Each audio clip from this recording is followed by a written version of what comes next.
I realised people could be fans of mine, broadly speaking, and still be anti-immigration. I know this because I host pub quizzes all over the country. And in Gosport, in Hampshire, earlier this year, 300 people turned out to watch me host a pub quiz. When I asked the question, which country beginning with I has the highest Islamic population in the world, somebody shouted out, England. And the entire room erupted with laughter, and many of them stood up and applauded. These are my fans. No. What Lee Hurst doesn't know is the real reason why I fell out with him on Wednesday, November the 9th. That was because of everything that happened to me on Tuesday, November the 8th, when, I'm proud to say, my team, the Grey Monks in the Quiz League of London, had a crucial top-of-the-table clash. That's right, top of the table. We Leicester City'd the shit out of the Quiz League of London last year and won our first 7 games. Week 8, though, we're in trouble. Our star player, Peter, can't make it because he's got family duties. Who also can't make it? The single most disorganised human being I've ever met in my life. The Dart Destroyer, Sean Wallace, cannot make it either. I'm not being unfair to him, he's unbelievably disorganised. If he sat there where you are, mate, he'd be nodding with agreement. But do you think he'd find this place by 8:45? Not in a fucking million years. Anyway, so we're in trouble. What we need is somebody to read the questions for the game so that our regular reader can play the game and we have a full complement of players. I know who to ask. A former member of the Grey Monks, a very keen quizzer, my sister, Lily. But if I think I've had a tough couple of years, she's had it worse. Her husband is currently stationed all over the world in the British Army, and she's not got one kid now, she's got 2. I'm an uncle twice over, nephew and niece. But Leo, my 4-year-old beautiful spirited nephew, has been diagnosed with autism. Full-blown autism. Not on the spectrum, autism. Now, for many of you, your first point of reference for autism may be the film Rain Man. Well, let me tell you that Rain Man is about as representative of autism as Mrs. Doubtfire is a contemporary transgender issue. It really doesn't tell the whole story. Yes, Leo's got skills. If you give him the sheet music to any Beethoven piano concerto, he'll eat it. But nonetheless, he's a real handful and very much the pivot around which the Sinha family unit tends to rotate. So we'll always like to give Lily a night off if we can. When I say me, of course I mean my mum and dad. Devoted grandparents who can't get enough of babysitting Leo and Mila. They agree instantly to do the job that evening, but first of all they say, we're going shopping in Marks and Spencer's, so can you wait in our house for us to come back? So we wait. And at 5 p.m, the car pulls into the drive. And my mum does something she hasn't done since 1978. She runs. She runs into the house and says, Paul, can you go and see your dad straight away? And I do something that I've not done since 2007. I run. I run out of the house and go and see my dad outside. We sat in the passenger seat of the car. Thank the Lord it was the passenger seat, because he's clearly sat there slumped, having got an obvious heart attack. His eyes are open. They're alert. They're awake. And they're giving me a look. I know exactly what look that is. His eyes are saying, Paul, you may remember that many years ago I spent a fucking fortune on your medical education.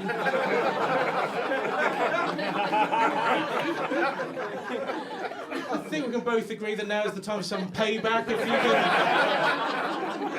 If you can show us some of these magic tricks you learned over the years, I would be ever so grateful, Paul. What he doesn't know is I've not seen a medical emergency since 1999. I'm properly out of my depth, but luckily thinking on my feet. Emergency, ring for help. Hello? I'm sorry to say my dad is having a heart attack. What this means is neither me nor Lily can make the quiz tonight.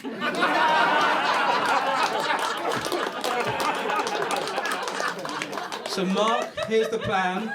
Ring Peter, tell him to drop everything and come, and put a message on Facebook saying it's a medical emergency. Please can we have an emergency reader? Put the phone down, ring 999. And they send what I can only describe as a pre-paramedic. I didn't even know these people existed. People to come and assess whether the emergency is actually real and the patient actually needs a paramedic. He does his job. He does an ECG reading of my dad's heart, rips it off, hands it to me and says, what do you think? What do I think is I've not seen a medical emergency since 1999. I've not even been on the medical register since 2008. In the years that have passed since then, Derek Thompson, the actor who plays Charlie Fairhead in Casualty, has seen more ECG readings than I have. That's why he's on the big bucks. But luckily for me and my dad, the changes were quite obvious. I explained the changes to him and he called the paramedics. And they came within about 20-25 minutes, took my dad into the ambulance, and then had a chat about where to take my dad. While they're having that chat, I'm looking at my dad's eyes, lying there with his oxygen mask off, thinking, Dad, whatever you do this evening, whatever you do, can you please say something I'm going to use in my show? I mean, the audience are already surprised at how bleak this narrative has got so quickly. So you can say something basically quite pithy and light-hearted. I'll be very, very grateful. My dad seems to be psychic. He took his oxygen mask off, turned to the paramedic and said, "Excuse me, have you ever seen the ITV quiz show The Chase?" Not that! Not that! And then the woman, the female paramedic says, "Is that the one with Richard Osman?" And I'm feeling this small all of a sudden. But then they have a debate about where to take my dad. Do they take her to St George's Hospital in Tooting, 15 minutes away? Or do they take her to King's College Hospital in Camberwell, 18 minutes away, with the added bonus that that's where his cardiac notes are and that's where his consultant works? To our surprise, they go for George's in Tooting. They say to my dad, "We're going to take you to St George's Hospital in Tooting." And to his absolute credit, my dad takes his oxygen mask off again and says, "Don't take me there. It's shit. They've been putting special measures last week." And then puts his oxygen mask back on. I'm like, "Dad, that's where I trained." Case closed. I'm like, Dad, this is not the time for the double act. It's never, ever the time for the double act. We'll never be a double act. Stop watching Jack Whitehall videos." But I realised what my dad was doing. He was living out the words to my favourite poem by Dylan Thomas. "Do not go gentle into that good night. Rage, rage against the dying of the light." My dad was doing exactly that, and I've never been prouder of another human being.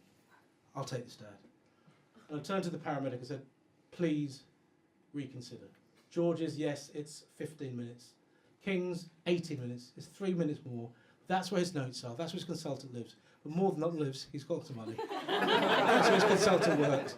But more than that, look at him. He's a terrified 76-year-old man who just wants to be somewhere he feels familiar and comfortable." And she said, "You make an excellent point, Dr. Sinha." And I burst out laughing at the irony that I'd finally become the doctor that my dad had always wanted me to be, almost a decade after I left the medical profession. I felt like a niche superhero for the first time in my life as I dropped my dad off at King's College Hospital with a promise of a bed between 36 and 72 weeks. And then I got a cab back home. When I got home, I thought to myself, well, that has been undoubtedly one of the shittest days of my life. But at least when I switch on my TV, I will see Donald Trump losing the US presidential election. Tuesday, November the 8th, 2016 is imprinted on my brain. Donald Trump, as we know, did not lose the US presidential election. What also didn't happen was any sleep on my part. I was frazzled when my sister came round the next day to drive me to my dad in hospital. I did something really, really stupid. I switched on my phone and decided to engage with Twitter to see what my fellow comedians were saying about Donald Trump's presidential victory. They were pretty much unanimous in despair, I'll be honest with you, apart from one. Hard-right, anti-immigration social commentator Lee Hurst. For him, all his Christmases, Eids, Diwalis and Wintervals had come in at once. Are they unhappy? He said. The lefties? Well, good. They deserve to be unhappy. This is a great day. I'm having a bad week here, ladies and gentlemen. My dad has had a heart attack. A psychopath has become the leader of the free world. But worse than either of those two, somebody has disagreed with me on the internet. Something has to be done. What I tried to tweet is, "It's pathetic that you put your own happiness above that of the state of the world." I got as far as, "It's pathetic that when my dad's car hit a speed bump," my sister's car hit a speed bump, my phone fell out of my hand. When I picked it up, I just tweeted him with, "It's pathetic that." That would have been fine. But let me tell you now that some of my Chase fan base are rather feral in their loyalty. And they saw what I tweeted at Lee Hurst and they went in hard. "Who the fuck are you? Who the fuck are you, you loser? Who the fuck are you, you bald twat? Who the fuck are you? Paul's on the Chase. What are you last on telly? You bald twat, you loser, you loser, you loser. Bald twat, loser, bald twat, loser." I look at this thinking, whoops. And I did the only honourable thing. I deleted my account and fucked off for 3 weeks, leave Lee Hurst dealing with all of this shit.